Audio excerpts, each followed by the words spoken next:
खिशातून कापला जाणारा टॅक्सचा पैसा नेमका कुठे जातोय? तुम्ही रात्रंदिवस घाम गाळून जो टॅक्स भरता, महागाईचे चटके सहन करत EMI भरता, त्यातून रस्ते, शाळा, दवाखाने बनण्याऐवजी तो पैसा थेट अशा लोकांच्या बँक खात्यात जमा होतोय जे या जगात अस्तित्वातच नाहीत. ऐकून धक्का बसला ना? पण हे 100% सत्य आहे. विचार करा, आज महाराष्ट्रात हजारो तरुण नोकरीसाठी वणवण भटकत असताना कधीही शाळेची पायरी न चढलेल्या बोगस शिक्षकांना आपलं सरकार दर महिन्याला कोट्यवधींचा पगार वाटतंय. हा आकडा ऐकाल तर तुमच्या पायाखालची जमीन सरकेल. तब्बल 160 कोटी रुपये. हा जनतेचा पैसा कोणी लाटला? एकट्या जळगाव जिल्ह्यात एकाच रात्रीत 177 बोगस शिक्षक कसे काय जन्माला आले आणि या 160 कोटींच्या महाघोटाळ्यात जळगावच्या बड्या भाजप नेत्याला बेड्या का ठोकण्यात आल्या? आपल्या व्यवस्थेला इतकी मोठी कीड कोणी लावली? आज आपण याच शालार्थ ID घोटाळ्याचं काळं सत्य उलगडणार आहोत. नमस्कार, मी मृदुला आणि तुम्ही पाहताय थोडक्यात. व्हिडिओला सुरुवात करण्याआधी एक आठवण. थोडक्यातच्या या 11 वर्षांच्या प्रदीर्घ प्रवासात आपण नेहमीच निर्भीड आणि सत्य बातम्या तुमच्यापर्यंत पोहोचवल्या आहेत. आमच्या YouTube चॅनलला आतापर्यंत तब्बल 3 लाख लोकांनी सबस्क्राईब केलं आहे. त्यामुळे तुम्ही अद्याप आमचं चॅनल सबस्क्राईब केलं नसेल तर तुम्ही अनेक महत्त्वाच्या आणि खळबळजनक बातम्यांपासून वंचित राहू शकता. त्यामुळे अधिक वेळ न घालवता YouTubeवरील थोडक्यातच्या नावासमोरील सबस्क्राईबचं बटन आत्ताच दाबा आणि बेल आयकॉनवर क्लिक करा. आता वळूया आपल्या मुख्य विषयाकडे. तर ही संपूर्ण कहाणी सुरू होते शालार्थ प्रणालीपासून.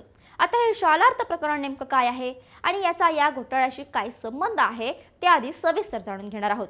महाराष्ट्र शासनाच्या शिक्षण विभागाने शिक्षकांचा पगार थेट त्यांच्या बँक खात्यात जावा आणि मधल्यामध्ये मुख्याध्यापक किंवा संस्थाचालकांकडून होणाऱ्या भ्रष्टाचाराला आळा बसावा म्हणून ही ऑनलाईन वेतन व्यवस्था सुरू केली होती. या प्रणालीत प्रत्येक अधिकृत शिक्षकाला एक युनिक शालार्थ ID मिळतो. हा ID म्हणजेच साधा सुद्धा नंबर नाही, तर ती सरकारच्या तिजोरीची आणि कोट्यवधी रुपयांच्या खजिन्याची थेट चावी आहे. ज्याच्याकडे हा ID आहे त्याच्या खात्यात शासनाकडून दर महिन्याला अगदी न चुकता पगार जमा होतो. पण आपल्याकडे म्हणतात ना, कायदा आला की त्यातून पळवाटा शोधणारे, सिस्टीमला चुना लावणारे आधीच तयार असतात. इथेही अगदी तेच झालं. पारदर्शकतेसाठी आणलेल्या या प्रणालीचाच वापर करून या घोटाळेबाजांनी एक अतिशय पद्धतशीर, थंड डोक्याने आणि संघटित गुन्हेगारीसारखा प्लॅन बनवला. मुळात एखाद्या खऱ्या आणि प्रामाणिक शिक्षकाला शालार्थ ID मिळण्यासाठी किती खस्ता खावा लागतात हे तुम्हाला माहिती आहे का? आधी त्याची अधिकृत भरती व्हावी लागते, रोस्टर आणि बिंदू नामावली तपासावी लागते, जात पडताळणी होते आणि मगच त्याला मान्यता मिळते. पण या महाघोटाळ्यात ना कुठला अधिकृत प्रस्ताव होता, ना कसली पडताळणी.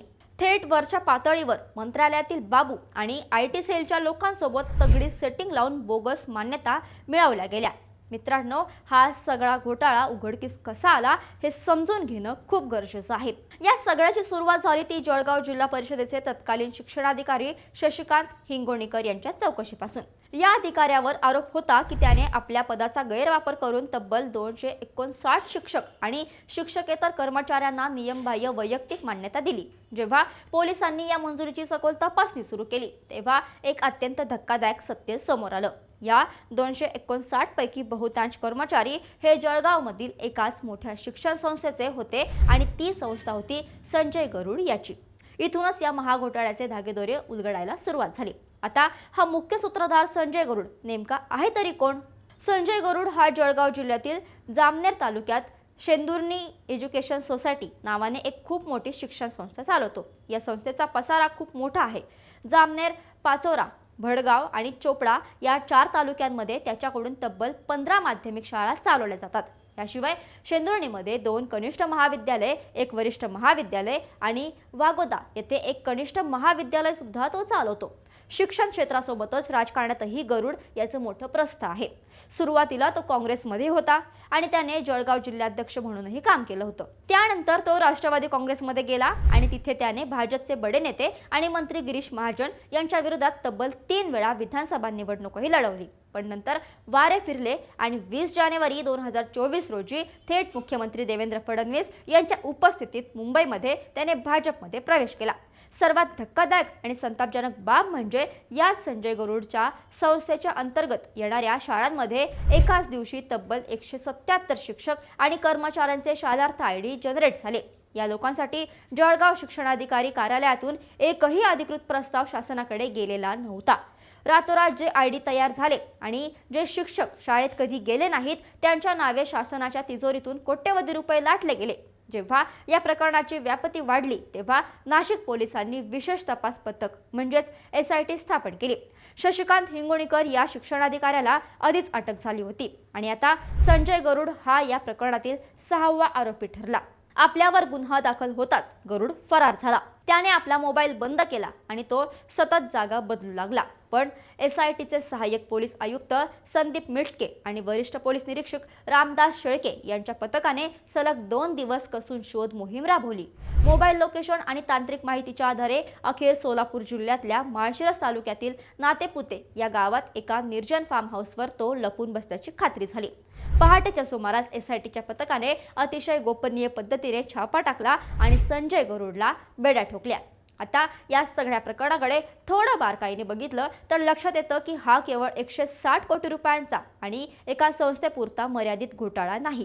तपासात असं समोर आलं आहे की नाशिक, जळगाव, धुळे आणि नंदुरबार या 4 जिल्ह्यांमधील तब्बल 200 पेक्षा जास्त शाळा या तपासाच्या भोवऱ्यात अडकल्या आहेत। तब्बल 841 शिक्षक आणि शिक्षकेतर कर्मचाऱ्यांच्या नावांचा यात गैरवापर झाल्याचं उघडकीस आलं आहे। यापैकी आतापर्यंत उघडकीस आलेल्या कर्मचाऱ्यांमधील सर्वाधिक म्हणजेच 438 बोगस कर्मचारी हे एकट्या जळगाव जिल्ह्यातील आहेत।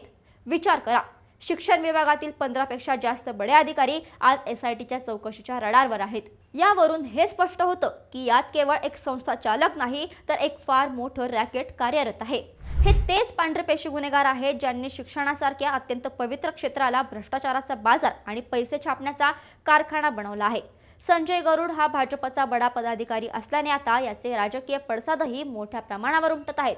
विरोधी पक्षांनी सरकारला धारेवर धरलं आहे आणि चक्क राज्याचे शिक्षण मंत्री दादा भुसे यांनी राजीनामा द्यावा अशी मागणी जोर धरू लागली आहे। विद्यार्थी संघटनांनी तर दादा भुसे यांना थेट आठवड्याभराचा अल्टिमेटमच दिला आहे।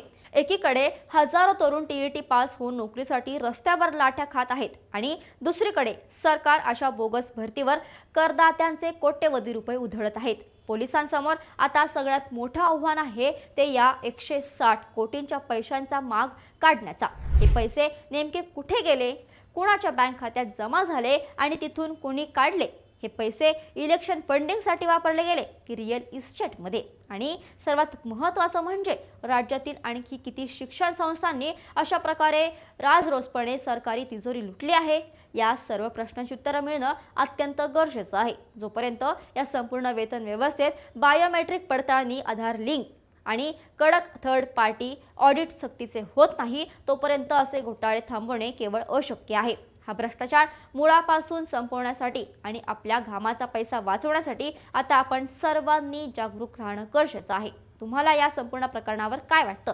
या प्रकरणाची पाळेमुळे नेमकी कुठपर्यंत पोहोचली असावीत? खाली कमेंट्समध्ये नक्की सांगा आणि अशाच घडामोडींसाठी थोडक्यातला फॉलो आणि सबस्क्राईब करायला विसरू नका।